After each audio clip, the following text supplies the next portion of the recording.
coming around towards 6:38 in Trinidad and Tobago. Well, let's go from one issue to another because there's always something to comment on. And they are, in fact, talking about comments. There are lots of comments continuing to flow over the President's response to the ongoing debacle related to the Police Service Commission, related to the appointment of a Commissioner of Police.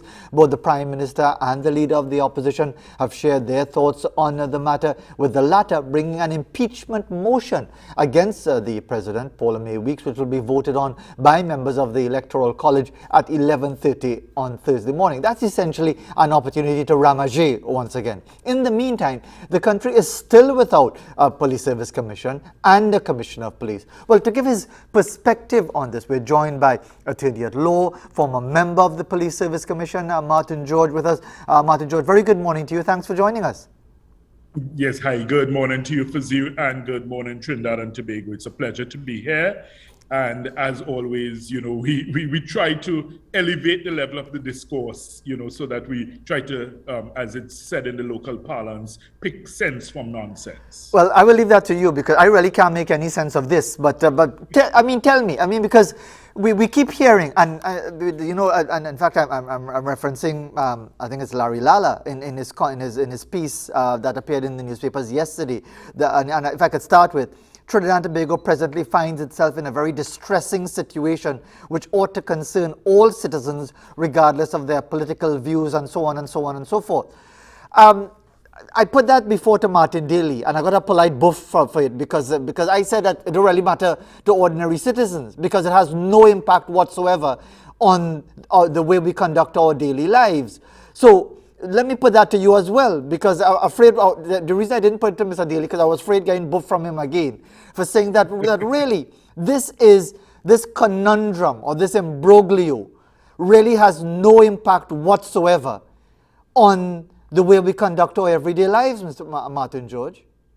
Well, I think, Fazil, what we have seen basically in this entire scenario is what you call a descent into madness. And I think that as a result, the population is jaded. They are, wary of, the entire scenario as it has unfolded. So therefore, I think that yes, people are basically, they're just tired, they're fed up, and they may not respond as we would like them to in terms of the seriousness of some of these issues. But they are extremely serious issues and they are of national importance. And in those circumstances, that's why I think you and I have the responsibility to try to carry the discussions, notwithstanding. I hear you. Okay, so now you take it in the direction that you would like, because there are many areas to this. What to you is of paramount concern in this entire matter? Well, the thing is, I was not entirely happy with the responses of the president in terms of the fact that she started out by saying that she does not intend to address the issue of who was present at the, at President's house. Now, as I say, Fazil, it's not a question of identifying any individual or trying to embarrass anyone. That's not the issue at all. But I thought that given the fact that this is central to the concerns of the general public, sometimes, you see, we have to treat these things with the sensitivity required to understand that, look, people are calling for answers. So I would have thought a better statement, and I mean, I say this with the greatest of deference because I always have the greatest of respect for high office holders, but it would appear that a better statement might have been to make it clear to the public if the president had said, listen, at no point in time at my office was there any political interference with the work or business of the Police Service Commission. At no time in my office was there any attempt to interfere, politically with the business of the police. So in other words, you don't even have to identify who was there or who wasn't there, but at least give that clear statement on the issue. But when you start off by indicating you don't intend to address that, then it leaves questions hanging. And, while the rest of the statement appeared, of course, an exposition and, the facts and the situation, I think that it left us with some questions questions still unanswered, and it does not put the issue to rest, unfortunately. You also have sorry, go ahead. Go right ahead, please. yeah, you also have the issue of the motion that's been brought by the opposition, which again, you see, you look at it and it's just political theater, really and truly, for you. That's all it really is. First of all, they know they don't have the votes. Separate and apart from that, if it were a seriously meritorious issue in terms of having the evidence, and I stress that point for you. In other words, if there were in the public domain evidence of some sort of misbehavior by the highest office in the land, then of course I would be the first one to say, yes, let's proceed. Even if you don't have the votes, you need to make the point. But at this stage, I have not yet seen the evidence. Of course, there are the suspicions, the insinuations, the allegations, and the old talk, the Mobilang, the Bacchanal, and all of that drama. But that does not provide evidence. We as attorneys know it's not what happened, it's what you can prove. And if you don't have the evidence to be able to, successfully convince people on a motion such as that, then one wonders, why would you even, proceed with it? Because I'll tell you, Fazil, in Trinidad and Tobago, we have to be careful to preserve the integrity and sanctity of our institutions as much as possible. Why? Now, okay, let me stop you. Let me stop you right here. Let me stop you right here. No. Let me stop you right here. Why? Because the president is a glorified rubber stamp. Nobody bothers with the president because it's just a rubber stamp. All these service commissions, they've essentially collapsed. And yet still we are still going on. So why should we preserve the sanctity of this? This is the point. This is the point I'm making for you. Individuals may fail. Individuals may err. Individuals may make mistakes. But we don't want to destroy the pillars of our democracy and our civil society that is founded upon these institutions. So, and we have to separate the two and understand the difference. No, but that's the point. But that's the point I'm making. I'm not personalizing it at all. I am telling you that the institution of the office of the president is a glorified rubber stamp. I am telling you that these service commissions, whoever they are populated by, are non-functional. Teaching Service Commission, Police Service Commission, this Service Commission. So I'm telling you that the same pillars that you're talking about, that we should ensure that we protect, are not serving the interests of the nation. Fair enough for you, but the point is then that means we need to engage in some kind of meaningful discourse to try to change the way they structure, the way they function. And that's why I've been at the forefront of saying Trinidad and Tobago needs to use this opportunity to engage in legislative reform to change the Police Service Commission to start with. I've said it repeatedly, you need permanent members of that commission because of the volume of work that's required. I can tell you, you need to also change the structure for the appointment of a commissioner and a deputy commissioner and change it in a meaningful and lasting way that makes it simpler and more effective. So therefore, we have to understand that in the process of building a democracy, you will sometimes have to cut, chop, change things, but it doesn't mean that you destroy the structure. And that's my main concern for you. And you see, I'll tell you, it's a point we have to get across to the public, because it's easy to say, for instance, as you say, right, the office of the president, lots of people view it as a glorified rubber stamp, etc. However, there are many meaningful ways that persons can use that office to actually uplift Trinidad and Tobago. Maybe we haven't seen it done, very often, but it can be. If one thinks of, say, for instance, how Sir Ellis Clark, by and large, conducted himself in that office, it was actually a tribute to the office. So therefore, it can be done, and we have to be careful, even in our criticism and our critiques, to ensure that while we criticize the behavior of individuals and things that people do, we don't undermine the fundamental pillars of our society. And that's important. I'll give you a simple example for you. For instance, you've seen there's been a legal action that has been launched in relation to the EBC, in relation to how they treated with the Tobago elections. And fine, you can launch a legal action, there's nothing wrong with it. But then when you hear on the political platform persons trying to suggest that the EBC has been, politicized by the ruling party and the EBC is a tool, then I have an issue with that, because really and truly, if you look at the history of the EBC, it has been one of the fairest and most balanced organizations in Trinidad and Tobago. They are not without fault, they've made mistakes, but at the end of the day, we have to be careful. If you want to throw out the bathwater, don't throw out the baby with it. I hear you on that, Mark. Certainly, I think in the point of the EBC, you're absolutely right. But the evidence is there. Unless you choose to be blind, which many of us choose to do, whether it's that blindness is caused by redness or yellowness.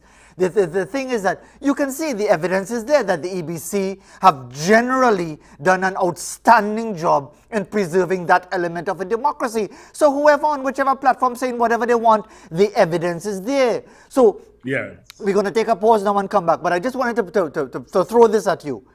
How deleterious, to use a fancy word, would it be to the office of the president if she were to identify who the individual was?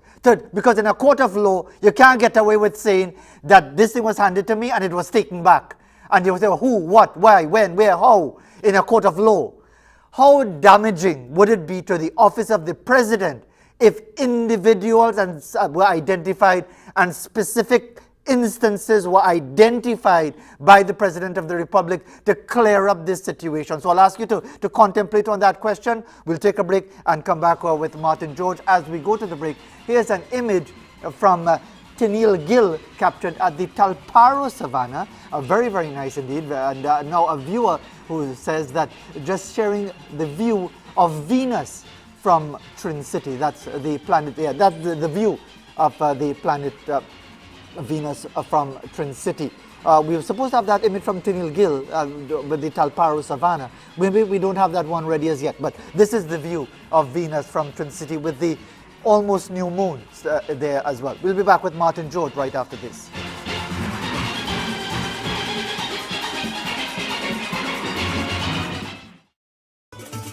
The Talparo Savannah that we wanted to show you before we went to the break. So let's return to our dialogue with Martin George. And by the way, I'm looking at this image on page 3, which you won't see very clearly, but it's a gentleman in a wheelchair going down Richmond Street after places were locked down. Why would he have to go down the middle of Richmond Street on a wheelchair?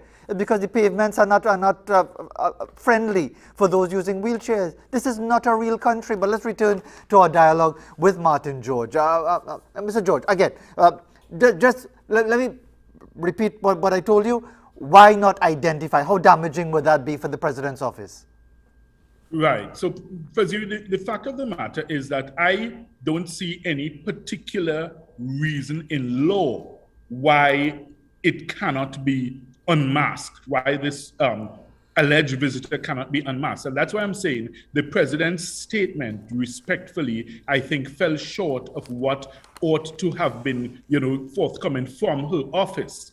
And it's not that the president cannot be held to account or that the office of the president is above scrutiny, because I will refer the nation, and as I tell you, Fizzy, I always like law and history because we can always look to it for guidance. If you recall the case of Nizam Mohammed versus Attorney General, this is the former chairman of the Police Service Commission, Nizam Mohammed. If you recall, after the imbroglio surrounding the presentation in Parliament, he was removed from office by the then president. He then filed an action in court challenging the decision of the president to remove him. Now, remember, in Trinidad and Tobago, we have the protections in the Constitution, which basically serve as an ouster clause in that you cannot inquire really into the actions of the president or the office of the president. That's in Section 38 of the Constitution, right? It says that the president shall not be answerable to any court for the performance of the functions of the office or for any act done in the performance of those functions. So therefore, that was the answer that was provided in relation to the actions of the president there. However, in that matter, Justice Judith Jones, as she then was, and it's so interesting because everything is, this is the same Justice Judith Jones who is now, listed as a proposed member of the new Police Service Commission. When she sat on this matter, Justice Judith Jones, she said that even though the court recognizes the effect of that ouster clause in Section 38 of the Constitution, she says it does not preclude a consideration of whether the actions of the president in arriving at a decision, whether those actions were procedurally correct. So it does not mean that the office of the president is above scrutiny in terms of how you perform the functions in terms of whether it's procedurally correct or not. And she went on to hold in favor of Nizam Mohammed. So therefore, in that regard, that's why I keep making the point, and I make it respectfully and with all deference to the office of the president. I think that this statement and the explanation fell short. And I mean, even if it did not necessarily go so far as you are asking in terms of identifying the individual, and I still think there's nothing wrong with doing so if necessary, but if the president wanted to be circumspect in the situation, then she could have made it clear that in her presence, at no time was there any political interference with the work of the Police Service Commission or any attempt at political interference.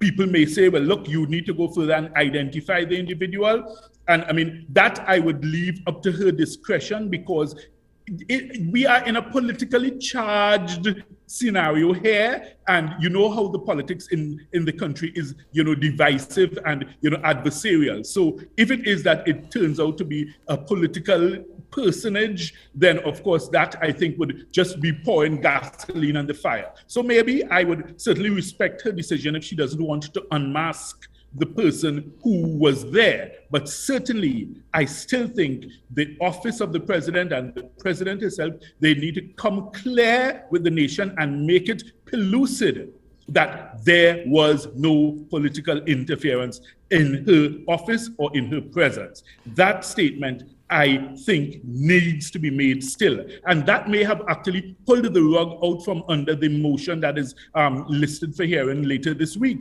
where the opposition has filed that motion. If the president's office is very clear on that, then, it takes the wind out of the sails of that motion. But again, you see, I think communication has been the biggest problem in this whole debacle. And they have, the public figures, I think, have fallen short in the way they communicate. Another thing I'll tell you, Fazil, and I want the public to understand this aspect also. Very quickly, because we have just about a minute left. Go ahead, please. There's nothing wrong with persons bringing information to the attention of the Police Service Commission, and that could be the man in the street, an ordinary citizen, or even a prime minister. What would be the problem is if the Police Service Commission, without doing their investigation, were to allow themselves to be swayed by the opinion where someone says, in my judgment, I have lost confidence, and therefore you act on that, then that is where you have failed, because then you are not exercising your own independent judgment. And lastly, I'd like to draw the nation's attention to the Privy Council case of Jamaicans for Justice versus the Police Service Commission in Jamaica.